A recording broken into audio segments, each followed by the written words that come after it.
PhDs who are interviewing for industry jobs tend to make a lot of mistakes. They're not sure how to describe their academic experience in language that lands in industry.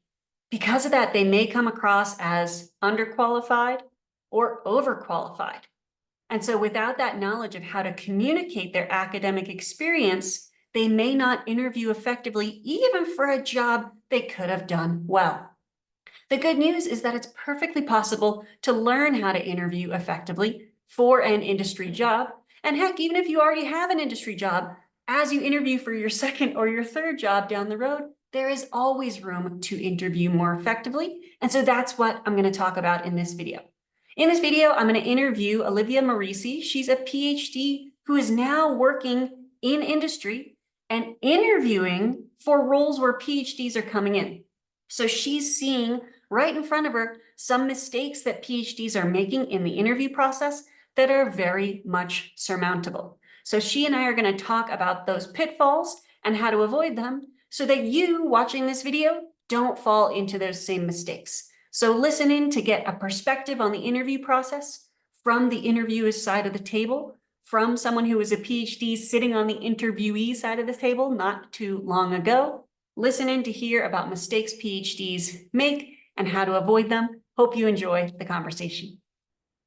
Olivia, thank you so much for joining me today. I'm really excited to talk with you about this topic of understanding interviews from the interviewer's perspective. Before we jump in, why don't you introduce yourself and tell folks a little bit about how you got from your PhD to where you are today? Yeah, thanks for having me. I'm excited to be here. My name is Olivia Marisi. I am currently a senior conversation designer at Quick.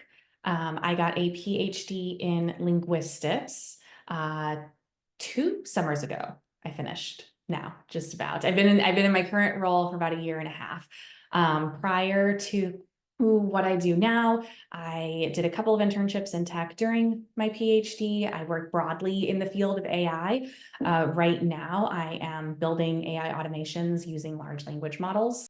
It's so funny. Now I want to talk with you about AI and large language models, but that's not what we're here for today. We're going to talk about the hiring process. So thank you for sharing how you've got here. And let's share a little more with PhDs about this process. So my hope for today is that we're going to share with those watching what this process is like from the interviewer's side of the table so that PhD job seekers can use this to find a job more effectively and more quickly. And so the hope is that Olivia can share some insights with you that you can use for your own interview processes. Before we jump in, I'll mention Olivia is speaking on behalf of herself and her own experience. These are her views, don't reflect any commitment to hire PhDs who might be viewing this video. Hopefully that makes sense for folks. Sound good on your side, Olivia? Sounds great. So Olivia, say a little bit about how you've been involved in hiring so far. So I have been involved in hiring everywhere from the initial resume screen, applications coming in, looking at what folks have filled out and sent in, to more of an initial screening type questions, to a technical interview, to a full panel interview with the whole team. Nice. And so I want to reflect back those stages you articulated. So there's resume review, some sort of initial phone conversations, and then more in-depth conversations to check fit for the role. Does that align with how your process sort of runs? There's all of that, and then what we call an informational interview, which would be outside of a given job that's available, just times when I chat with folks interested in making a transition like this, who want to learn more about how I did it, more about my role, more about the field that I'm in. Nice. And so the informational interview is them gathering information on your role, your journey. Say more about how that differs from a formal interview process. So a formal interview process is going to happen when there's an actual job posted in some capacity, whether on a job board, sometimes it's an internal process. Most folks making this transition are going to have found it from a job board or a referral. That's when there is a job at hand that you are saying, I want this job, and this is why I'm the best hire for it. An informational interview is usually done outside of a posted job, where you say, hey, this person has an interesting role, is doing something I'd like to do as well. I want to see if I can do a virtual or in person, sometimes coffee chat with them just to learn about that process. Well, and it's funny, that comment you made of here's the open job and here's why I'm a good fit for it, you actually get that from the information gathering, right? The information gathering tells you, okay, here's the skills that I bring for the job. If you haven't done that before the formal interview, gonna run into some problems, I'd imagine. I did probably, I'd say 50, at least, informational interviews when I was going through the transition prepping process. Yeah, I did probably 40 myself back in the day. Yeah. So, right. And I That did gives, not apply for 50 jobs. It's a different scope and different breadth. yeah, really helpful. And so among those 50, how did you check fit on the PhD side? When doing that kind of career exploration, Yeah. what excited me? What I always like the question, what gives you energy? So I'd be listening to folks on what they did, and that may have come from you originally. And if they said something that I had, ooh, that sounds interesting, I would jot it down and think, okay, I want to learn more about what that is. There's plenty of folks I talked to, and they described, a typical day, and I think, ooh, that does not sound like how I want to spend my day. So really, a gut check on a lot of it. Thanks, right? Checking excitement, gut check. And so I want to stress to folks, if you're doing this in the formal interview process, that's not going to be a good fit, right? Yep. Formal interview process has a different goal, different objective than those info chats. So please do the info gathering before you get to formal processes. You should be excited about the role that you applied for. And that sounds really obvious. But I think when you are maybe stressed with your current position, you're trying to make this transition, you're getting rejections, you really should be excited about the job that you're applying for, because that's going to help you answer that, why this job, why you as the candidate. Well, and this actually speaks to one of the areas you've seen PhDs trip up in particular, this why this job. Say more about where you've seen folks who are PhD job seekers not necessarily match up to where they could be there. So the why this job, that sometimes the very obvious answer is that I need a job. Don't tell that to your interviewer, please. And we laugh about that now, but you can say it in other words where like it's obvious that that's what the answer is, and that's not going to make your interviewer particularly excited about moving you forward in the process. So what I listen for and want to hear are nice answers about why you're interested in this role, well suited to the stage of the interview process that you're at. If you are in an initial screening, you should have a 10-second, a 20-second answer about who you are, what your background is, why your skill set matches the job description, why you're interested in this role at this company in particular. By the time you get to an hour-long panel interview, you're going to have a lot longer, a lot more detailed answers for that. Well, and I think that's a really great point, that there are different points of the interview where different levels of detail are desirable. And so say more, if folks don't share that 10-second overview in the screening, what happens instead? Oftentimes I see PhDs jump in with too much information. Maybe it's not entirely relevant information. I don't want to blanket statement anything, but there's very few cases in which the topic of your dissertation is something that you're going to want to bring up in an interview. Your skill set. So sad. I know. We spend years and years on this thing, but and again, you're going to talk about the transferable skills and, your learnings and all of these things, but the topic itself probably shouldn't come up. The, narrative about I started here and then years later I did this, probably too long. You want to keep it, and folks have heard this advice in other capacities, when you talk about your skill set, you want to be talking about specific skills that you have. That's going to be different from I started off in my master's and then I did this and then I did this and then I did this. When you talk about your narrative, your career journey, though it's a journey, you want to focus on the skills that you have acquired along the way versus then I went here and then I went here and then I thought about this and then I thought about this type of framing. Well, and as an interviewer, why are you asking about skills? Because I want to know that you have the skills to do the job presently. And I want you to make it super easy for your interviewer to check the box. Literally, if they're looking at a job description, check all those boxes that you have all of the desired qualifications. And you want to make it as easy as possible for them to do that. Well, and you made a great point before we started recording that I'll echo back so that you can share here, which is making that point about retrospective skills. What you've done in the past and what you can bring to the job from your past experience differs from the forward thinking, from academic settings where it's like, here's what I'm gonna do in the grant, or here's what I'm gonna do in the job. And so I think that's a key distinction. Yeah, we're very trained as PhDs to be forward thinking, which makes sense. Our job is to produce new knowledge. You have to be forward thinking. So when you are interviewing for a PhD program, you're talking about what you will do for a dissertation in 3 to 5 years. You're getting grant money, you're planning out what you will do with those funds for the next half a decade or however much money you happen to get. When you're interviewing for a tenure track role or targeting those, you're talking about a lifetime career of things that you are going to do. Whereas, especially, from me in the tech industry, I want to see that you have already done those things that we're looking for. And that can freak PhDs out a lot, I think, because they think, well, I haven't had a role in tech, or I haven't done X, Y, and Z. You probably have done a lot of these things. It's just framing them as, oh, I have done this, and that's why I'm bringing it to this role, and to focus on that in addition to the excitement that you're going to bring to the role, the new ideas, all your new forward-thinking things. That's where PhDs can really shine, that we have that, all the skills we bring to the table and all that strategic forward future thinking and that planning. That's a really important skill set, but you want to make sure you're building on the foundation of what you've done so you can check all those boxes so you can get the job, and then you can blow them away with all your future forward ideas.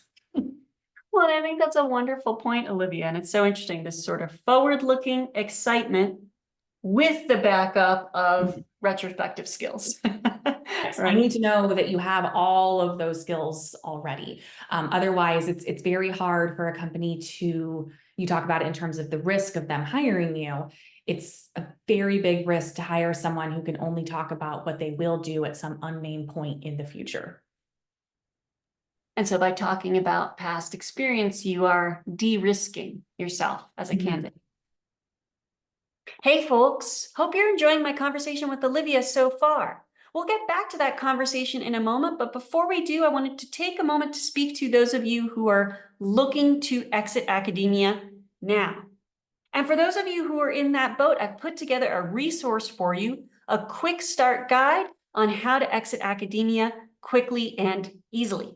You can find that guide on my website. It's academicexit.com/quick start guide with a dash in between each of those words, quick-start-guide.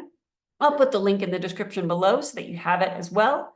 With that guide, you'll get tools that will empower you to land a job outside of academia faster with less rejection along the way.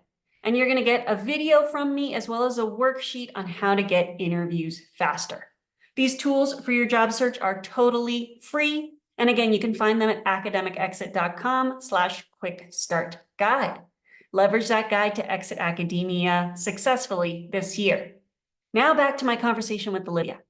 Well, and so I can imagine some PhDs who are watching this, who are seeking their first industry job, whose head are exploding right now because they're like, how do I do this? I don't have skills. How do I figure out how to talk about this?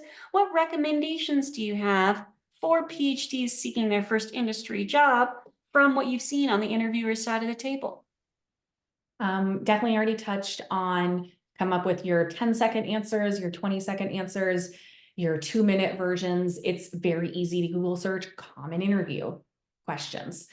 Prep answers for common, not every role will ask you like personality type questions or scenario type questions, but I mean, personally, I've been in interviews where it's, hey, this is a scenario. How would you react? What would you do? It's very easy to Google search for those things and pre-prep some answers. PhDs are trained researchers. We know how to study and research. So you can research what kinds of questions might come up, practicing. Do not go off, my recommendation, do not go off the deep end trying to like guess what's going to happen in a, meta interview for X, but like that's so far deep for where you might be at in the process. But again, a cursory search of what are common interview questions and prepping them and practice them with people who are not academics. Does it make sense to them? Is it easily understandable and digestible? Check that jargon with folks who are not academics, and hopefully folks have them in their network. The other thing I want to make sure, a point that you made that I want to make sure to highlight is this. You mentioned doing the research on the interview questions. Folks can do research on the job and the company as well, right? How does that strike you when you're on the interviewer's side of the table, when a candidate knows about the position, knows about the organization? I want to see that you've done your research on the position, certainly, because you already applied for it. So you theoretically know what the position is.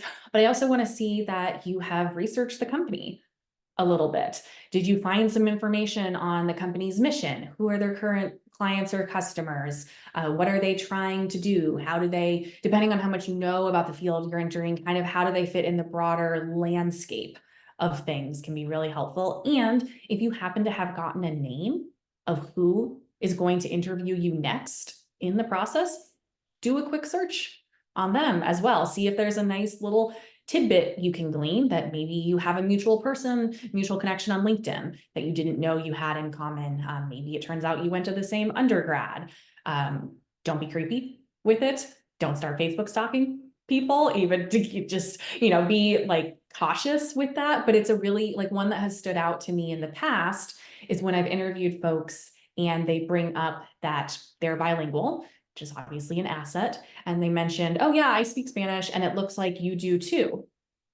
That's something that I know that they got from my LinkedIn profile.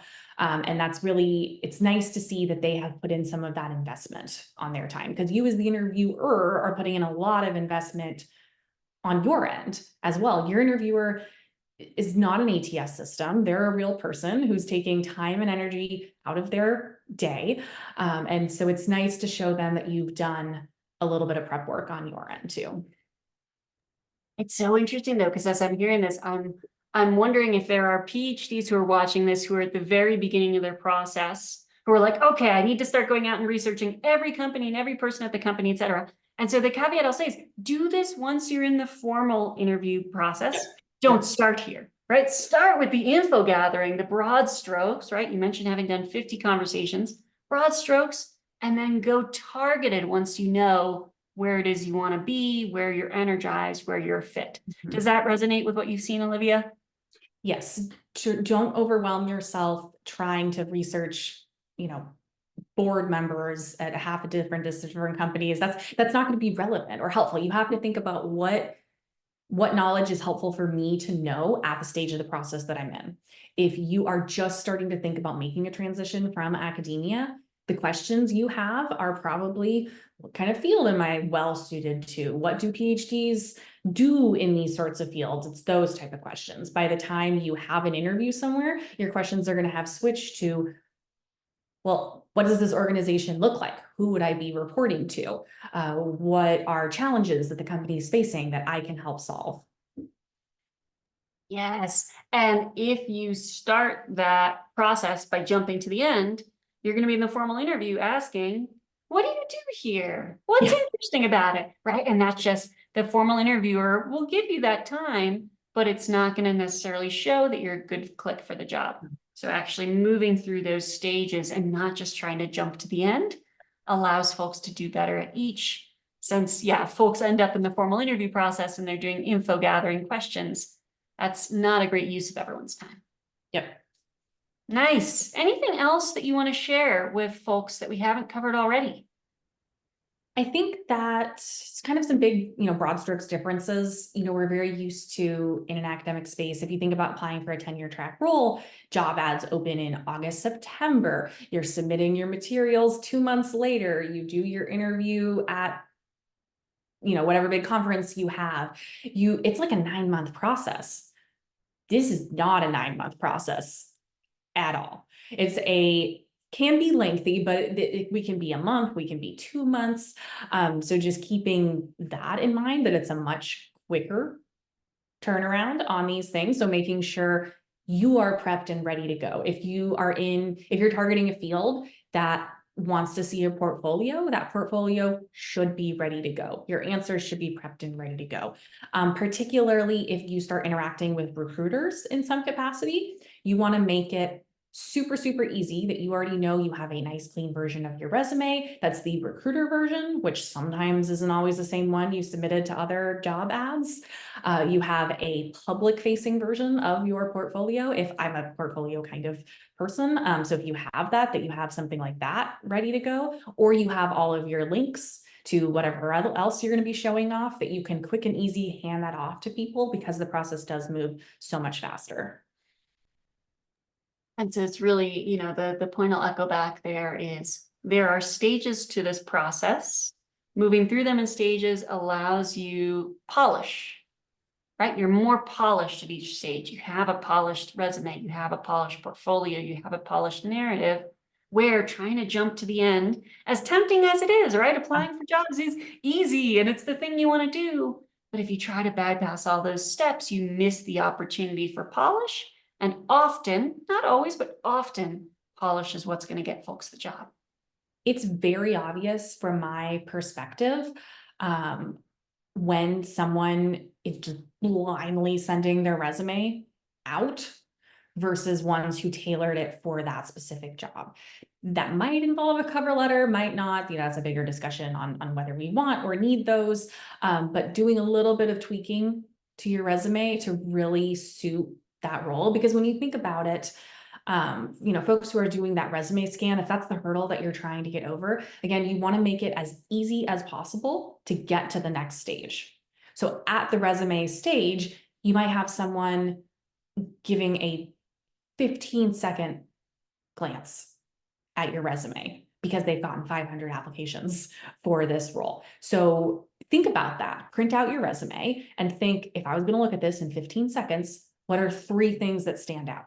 2 things that stand out. That's what people are going to remember, and think about making it as easy as possible to get that yes for the next stage, which is why you don't want to put, again, there's other advice on formatting resumes and stuff like that, but that's like why you don't want to put the entire first third of your resume be your educational background, and you don't get to your skills till 2/3 the way through. Because even just thinking of it from a visual perspective, you pull up a resume on a screen, you spend your first 10 seconds with the first third of the page, you haven't even gotten to the skills yet.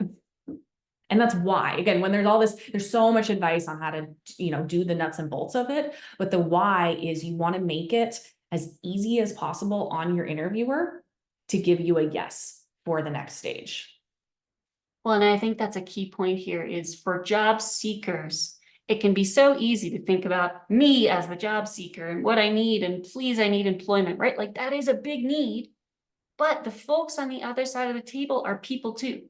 Interviewers are people, hiring managers are people, recruiters are people. They have their own considerations. They have their own busy days. They have their own challenges. And so the more you can do to make their lives easier allows everyone to get to fit more easily. Where if you bring things like a long story about the terrible things you've been through in academia, you're not making that process easier for the people involved. And so doing that research and understanding the humans involved and making their lives easier can often make this whole process easier.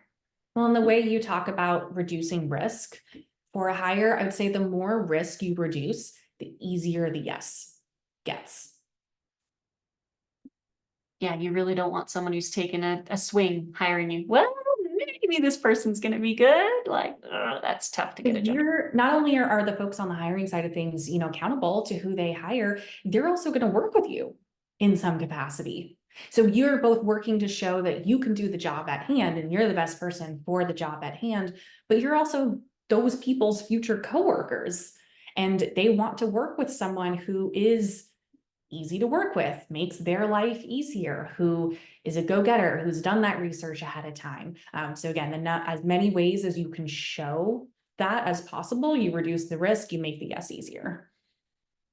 Yeah. No, and it's really the opportunity to find fit where there are folks where your actual skills and your actual way of showing up clicks with this company. That's awesome. Do the homework to figure out where that fit is. Because if you're trying to throw this long pass of like, well, maybe you guys see if I'm a fit here, right? You're putting more work on your interviewers again. So I think it's really important to think about that perspective and to really empathize with folks who are on all sides of the table. And I know it's hard because we see these interviewers and organizations as having so much power, but realistically, they're just looking for their coworker to help fill in their gap in the things their organizations need. Right? And so it's just a fit assessment. This is where I always like to go to that bidirectional assessment of fit.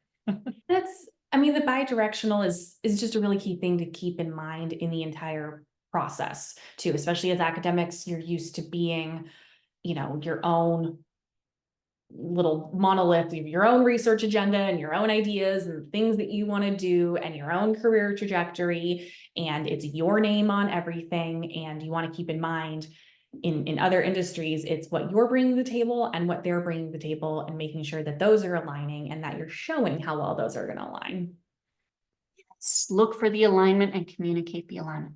Well, Olivia, I'm going to wrap us here. Thank you so much for sharing all your insights. These have been super valuable for folks who are PhDs looking for their first industry job, or maybe their second or third, right? To actually remind them of what it's like on the interview side of the table. So thank you for sharing these insights. Thanks for having me. Yeah, and PhDs, folks who are watching, you've now learned to do your research up front, to identify the possible fit and communicate it and find ways to communicate it crisply, to make sure you remember that folks in all parts of this process are humans and that you can connect with it, what it is that they're doing, and make their lives easier and make your own life easier as a result in terms of getting a job more quickly. So thanks so much to Olivia for taking the time to speak with me today. Thanks, folks, for watching. Excited for all of you in what's ahead in your careers.